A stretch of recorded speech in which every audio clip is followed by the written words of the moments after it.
Nação flamenguista, o Flamengo vencendo o jogo 2-0 contra o Grêmio, vitória importante, né? Vitória que o Flamengo mandou no jogo do início ao fim.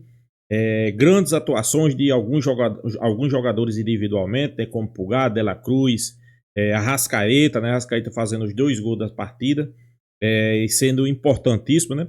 Pois é, o Flamengo vem nessa crescente, pessoal. Perdeu um jogo, a gente sabia que ia perder a qualquer momento, que não tem como você vencer todos os jogos.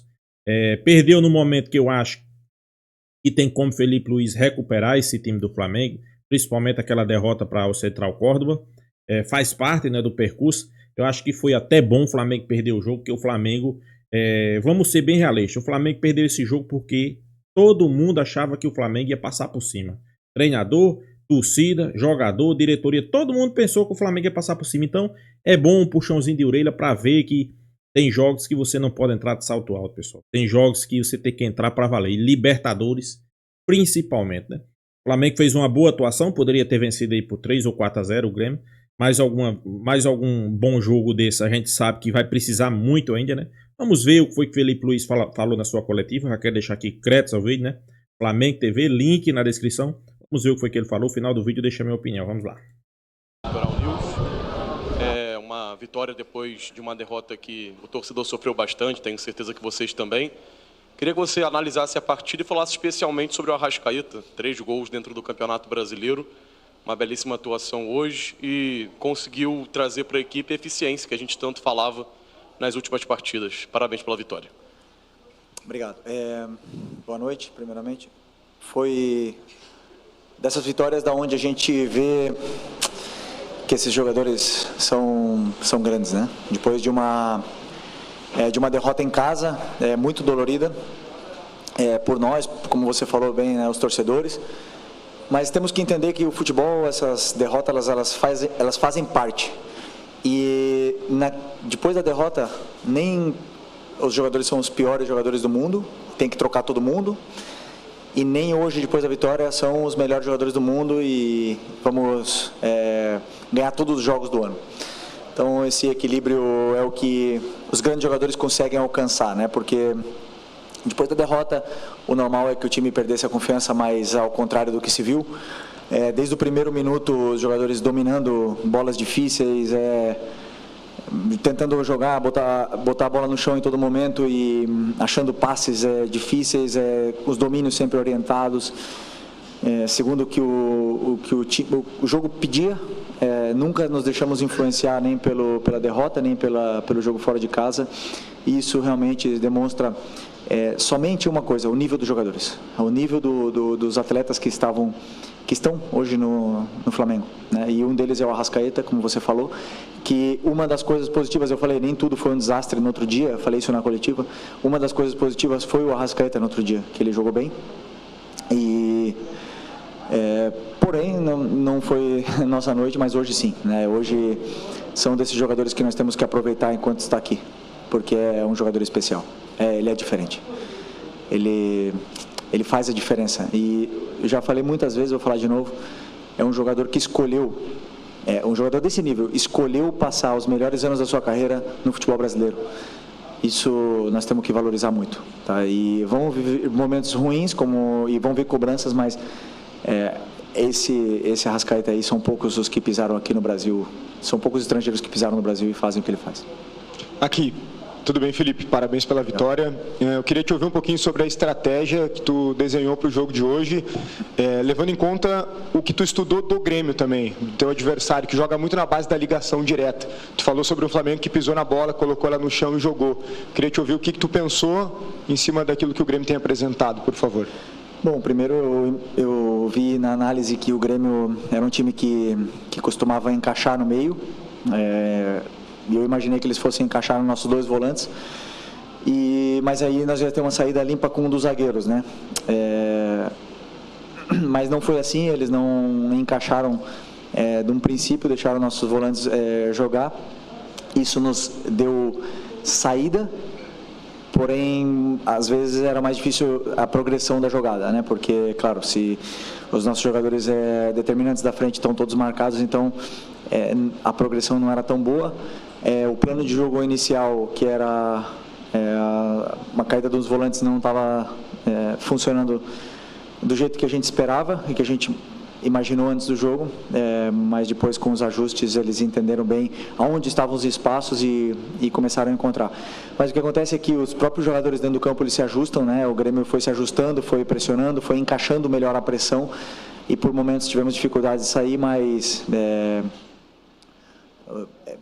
eu acredito que com a estrutura e com a qualidade dos jogadores do nosso time é muito difícil que eles se apertem, né? Porque eles têm muita qualidade e muitas vezes, mesmo pressionados, eles conseguem sair por uma vantagem qualitativa, que, por exemplo, é o caso do Gerson, que com a bola, ele não perde a bola. Então, isso nos dá uma facilidade para sair mesmo pressionados e assim foi, encontramos os espaços e conseguimos machucar o Grêmio nesse caso. Mas o Grêmio é um time de muitos encaixes e nunca é fácil superar esses encaixes de pressão no meio campo. Porém, quando você escapa desses encaixes, você acaba dentro da área. Foi isso que aconteceu e acabamos 2 ou 3 vezes dentro da área no primeiro tempo que poderiam ter sido um placar mais elástico. Okay. Boa noite, Felipe. Prazer revê-lo. Parabéns pela vitória. Felipe, o Flamengo, por motivos que não precisa ficar aqui repetindo, ele é uma espécie assim de modelo do clube a ser batido no Brasil. O grupo de jogadores é qualificado, o teu trabalho já está rendendo frutos, embora seja relativamente curto, mas ele se mostra. A estrutura do Flamengo ela é exemplar também. Como fazer para que... Como é que vocês estão estudando para jogar com a corda esticada ou poder recolhê-la na hora certa, visando ganhar o máximo possível de competições e estando já num Campeonato Brasileiro que recém começou, mas o Flamengo já começa também a ser colocado como favorito, como maior candidato.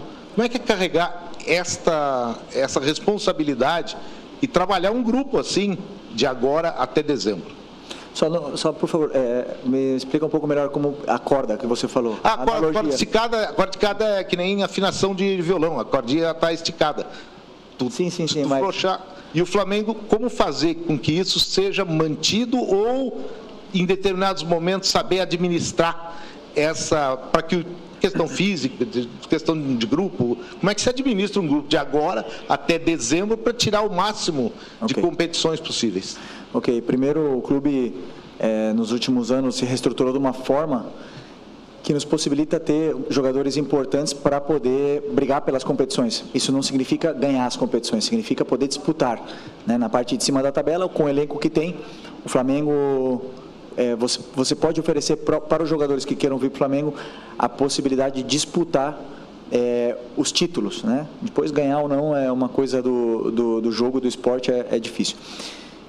Eu particularmente trabalho de uma forma onde eu sempre viso jogo a jogo e a corda que você fala é a nível físico, né? Na minha concepção, também um pouco da experiência que eu tenho como jogador, como eu passei por todos os processos, jovem, depois no melhor momento dos 28 aos 32, depois já ladeira abaixo, então eu senti o que os jogadores sentem hoje, tenho bastante esse feeling, tento aproveitar o máximo possível do que o departamento médico me dá de informação para poder decidir, e sempre colocar os jogadores que eu acredito que vão ser os melhores para que a equipe vença o jogo. Então, eu sempre trabalho pensando em fazer o que é melhor para a equipe. E aí, eu não penso em sentimento, em ego, eu não penso em nada disso. E daí, eu durmo mais fácil, né? Porque como eu estou fazendo o que eu sei, o que eu sinto que é melhor para a equipe, eu vou errar, não tenho dúvida que eu vou errar, os jogadores também vão errar, mas meu coração dorme em paz e eles entendem bem isso. E acredito que daqui até o final do ano, a única mensagem que eu tenho para os meus jogadores é que eu vou precisar de todos eles. A gente já viu isso no Carioca, todos jogaram, já vimos isso no campeonato, são muitos jogos e isso é o elenco qualificado que hoje o Flamengo tem para poder disputar. Mais peças virão provavelmente na janela do meio do ano e isso é normal do futebol, essas trocas, né, nos elencos, mas eu acredito que sempre para qualificar ainda mais e potencializar a qualidade que esses jogadores têm. Okay. Obrigado. Felipe, tudo bem? Aqui, boa noite. Gabriel Alfa, canal Papulados, Rubro Negro, Revista Placar. Felipe, eu queria te perguntar sobre uma questão que a gente até falou um pouquinho depois do jogo contra o Central Córdoba, que é o número de finalizações do Flamengo, né? O Flamengo hoje teve uma certa dominância na partida, pisou mais na área da equipe do Grêmio, mas mesmo assim teve menos finalizações que o Grêmio, né? O Flamengo até os 20 do segundo tempo. Pois é, e foi um fato curioso, né? Geralmente o Flamengo tem muitas finalizações, né? Muitas oportunidades de gol, e hoje não. Hoje já teve menos finalizações, mas converteu 2 vezes, né? Eu acho que eu vejo até como um ponto positivo, né? Eu não vejo como um ponto negativo, né? Sinal que a eficiência está aumentando, né? Diminuiu a quantidade, mas aumentou os gols, né? Tomara que continue assim, né? Vamos ver a resposta dele aí.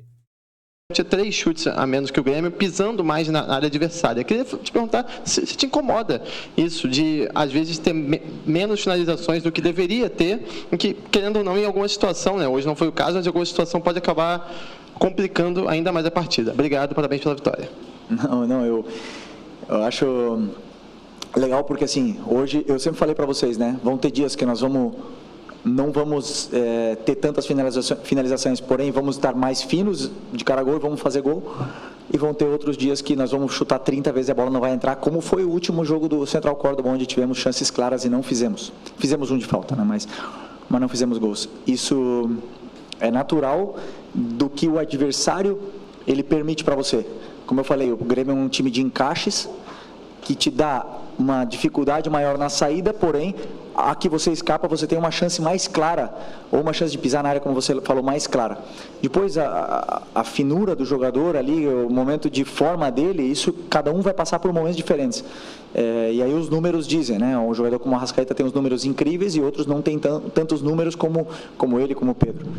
E isso é totalmente normal do futebol. Agora, numa vitória no campo, na arena do Grêmio, contra um time super qualificado, um time muito bem treinado, como eu falei, com encaixes, com tudo mais, fora de casa, segunda seguida fora de casa no Brasileiro, nós temos que olhar o lado positivo. Nós não podemos só olhar porque o Flamengo finalizou menos, porque não sei o quê, porque a bola não entrou.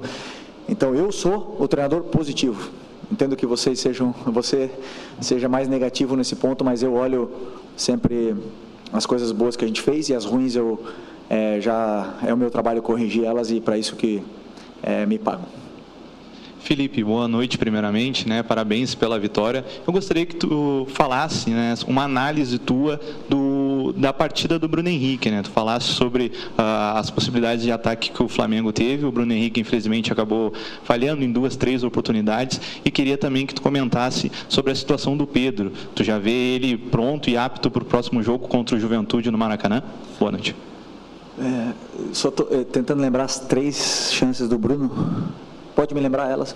Teve uma de um passe do Arrascaeta que ele acaba furando em bola. Teve outro passe de uma jogada pela direita num cruzamento que ele acabou não chegando a tempo, e também teve uma de perna esquerda que ele acabou tentando driblar o defensor do Grêmio, o Gemerson, e acabou não finalizando da maneira adequada. Bem lembrado. O Bruno, ele cumpriu a função à risca, assim, fez tudo o que eu pedi para ele fazer, em função do que eu achava que a equipe precisava, né? Porque eu sabia que, como eu disse também, o Grêmio é um time de encaixes, então eles iam ter que saltar com os zagueiros, e aí o Bruno, atacando o espaço, ele é letal, e fez todos os movimentos que eu pedi. Ele nos deu muita profundidade, ele e o Michael nos deram muita profundidade, o mesmo Gerson nos deu muita profundidade, e é um jogador muito importante. Essas chances que você fala, eu não posso qualificar ela de uma chance perdida, porque na minha visão não foi o passe não foi ideal para ele, não conseguiu nem finalizar a jogada, né? Então a outra talvez em outro momento ele teria conseguido finalizar, mas é absolutamente normal. E o que eu vejo é o volume de jogo, o que ele cria, o que ele nos dá para a equipe, porque é um jogador que pressiona muito, que se sacrifica muito pela equipe, faz com que a equipe jogue muito melhor, de forma muito mais contundente e dominante dentro do campo ao estar Bruno Henrique, porque ele nos dá todas as fases defensivas, né? Jogo aéreo, é um jogador que domina a bola de costas, que sustenta os zagueiros, que ataca o espaço, então é um jogador super completo e na qual muito importante. E o Pedro, hoje ele está disponível, né? Claro que não está disponível para começar ainda, Mas no momento que estava o segundo tempo, que eu acreditava que precisava que a gente estava com espaço para contra-atacar e não estávamos mais conseguindo pressionar o Grêmio, então era um momento de ataque ao espaço, então eu optei pelo Juninho, mas o Pedro está sim disponível para ter minutos de forma crescente durante os próximos jogos. Felipe, aqui, boa noite. Você falou agora na resposta anterior a respeito dos zagueiros saltarem da linha, né? Os 2 gols nisso acontece, são 2 zagueiros diferentes, mas o zagueiro pela direita do Grêmio. E para mim o Flamengo apostou bastante no jogo, o Arrascaeta chegando mais ali, o Michael também. Essa foi uma percepção tua antes do jogo, de explorar essas costas da defesa do Grêmio, que teria esse zagueiro saltando? Eu não vi os gols ainda, então eu não consigo, eu só lembro que o Arrascaeta driblou o goleiro no primeiro, e no segundo foi uma saída de bola pela lateral, né? Eles fizeram uma saída de uma triangulação bonita e o Arrascaeta conseguiu escapar e conseguiu finalizar, né? Mas claro que um dos pontos que a gente pede sempre é que exista o ataque ao espaço, porque para mim o time mais difícil de marcar é o time que ataca o espaço o tempo todo, e isso o Bruno, o Michael, o Gerson, o próprio Arrascaeta faz e incomoda muito, mas com certeza tem preparação nesse estudo, sim. Boa noite, Felipe. Parabéns pela vitória. Felipe, tu é um técnico jovem, né? Está aí se destacando nos maiores clubes do Brasil e tu sempre se posiciona muito bem, né? Eu admiro isso. Tu acabou praticamente, né, saiu do campo ontem, né, para assumir aí de ser treinador do Flamengo. E eu acredito, eu vou trazer uma pergunta um pouco extra-campo para ti, tá? A gente viu ali que o Grêmio reclamou de uma mão na bola, né, ali no lance depois que o Flamengo fez o gol.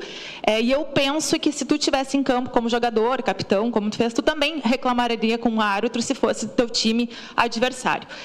Acredito que o VAR, ele tem a função também de ajudar o árbitro dentro de campo. E infelizmente a gente não está vendo isso, não só no jogo do Grêmio hoje, mas do Grêmio Palmeiras, semana passada, e Cruzeiro Internacional, e a gente viu que os árbitros também foram afastados desses jogos.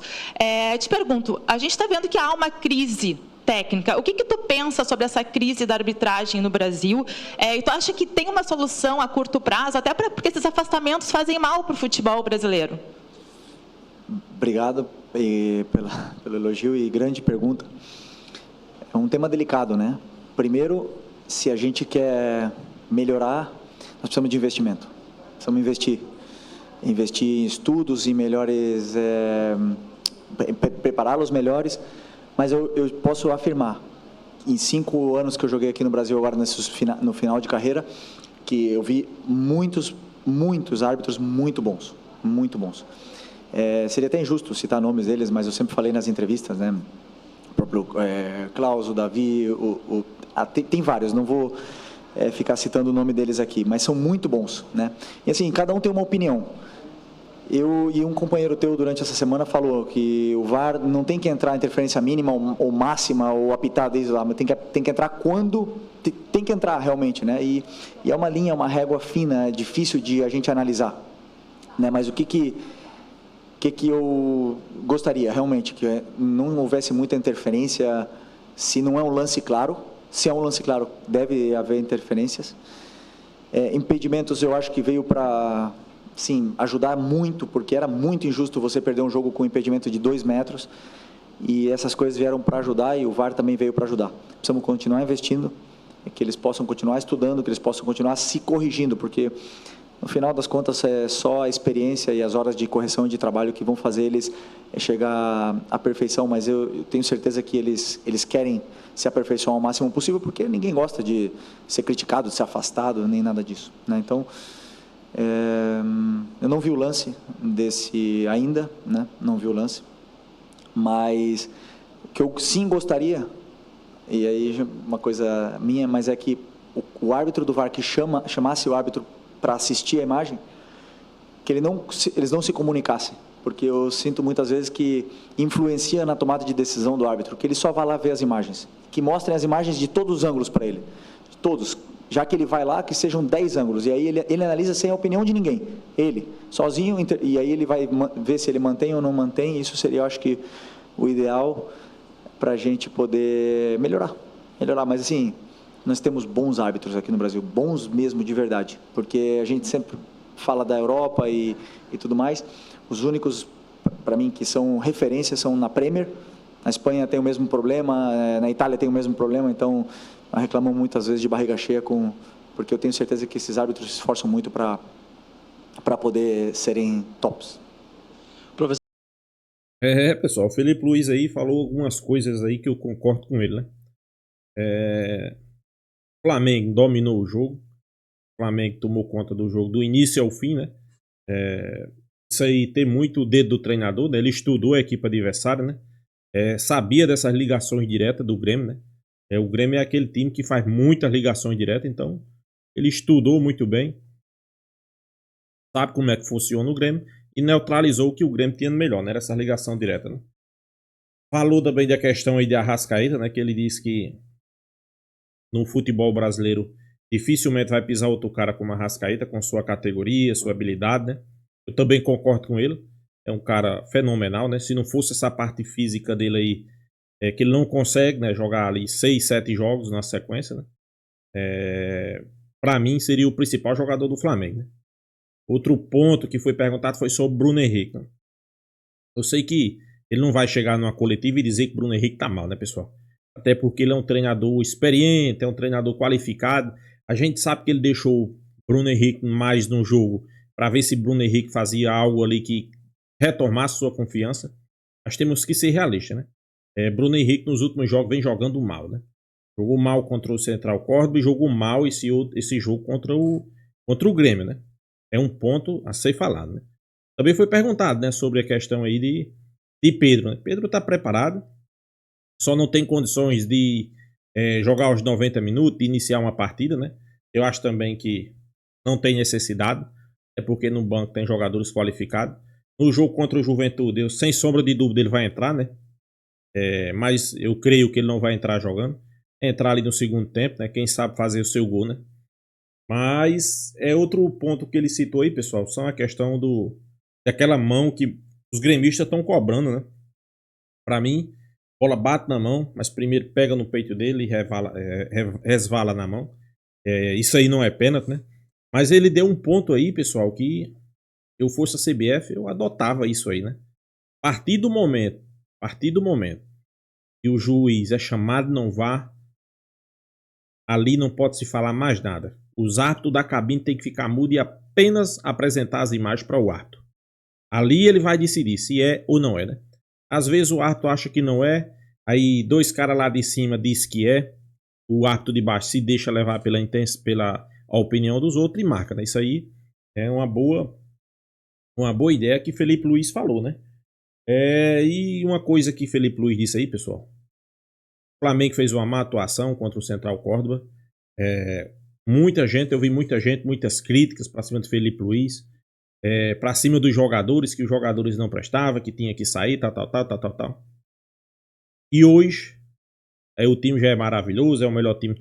Pessoal, é como ele diz, na derrota, também não podemos dizer que está tudo errado. Mas também na vitória não podemos dizer que o Flamengo vai ganhar todos os jogos, né? É uma sequência. A gente espera que continue assim, né? Felipe Luiz é um cara que é bom de ver as coletivas de Felipe Luiz, que ele é um cara inteligente, ele é um cara que sabe o que falar, diferentemente de outros treinadores quando fala nas suas coletivas, né? É um cara que dá gosto de ver, ele fala de futebol, né?